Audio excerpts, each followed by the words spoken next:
Писмото на председателот Иванов до високи представници на меѓународната заедница ќе се разгледува на Европскиот совет во петок, потврди амбасадорот на Франција во земјава Кристијан Тимоние. Тимоние повика на воздржаност меѓу сите етнички заедници во државата. Тој рече дека е запознаен со писмото на председателот Иванов, но нема да го коментира бидејќи, како што нагласи, не е испратено до председателот на Франција. На вистина ќе разберете дека јас воопшто нема да коментирам за писмо кое што не е испратено до председателот на Француската република. Истото писмо ќе биде разгледувано во рамките на Европскиот совет во петок. Наша желба е кризата што побрзо да се реши, за да може Македонија повторно да се врати на вистинскиот пат и на приближување кон Европската унија, интеграција во Европската унија и во НАТО. И на вистина посакуваме климата да остане воздржана и во вистинска согласност помеѓу сите етнички заедници кои што ја сочинуваат оваа земја.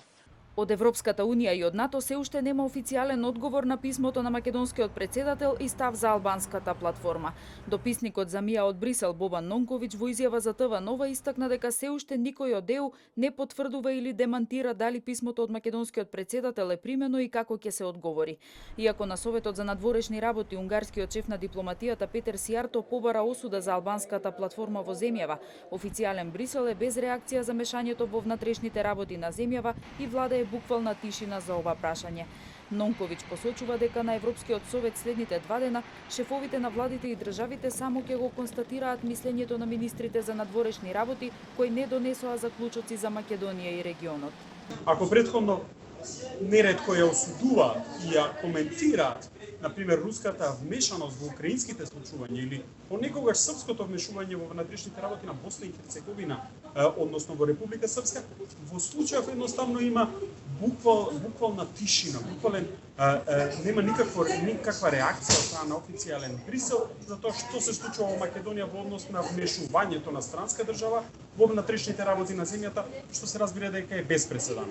Има се уште актуелна миграцијска криза, има се уште актуелна економска, финансиска криза, едноставно Западниот Балкан, меѓу кои и Република Македонија, се тема со цел, како што каже председателот на Европската комисија Жан-Клод Јункер минатата недела, да не се заборави неистите и да им се даде до знаење дека имаат јасна европска перспектива, ништо повеќе. Председателот Иванов вчера побара јавна осуда и отфрлање на штетната платформа од Тирана од страна на меѓународната заедница како единствен начин за излез од безизлезната состојба во која се наоѓа Македонија.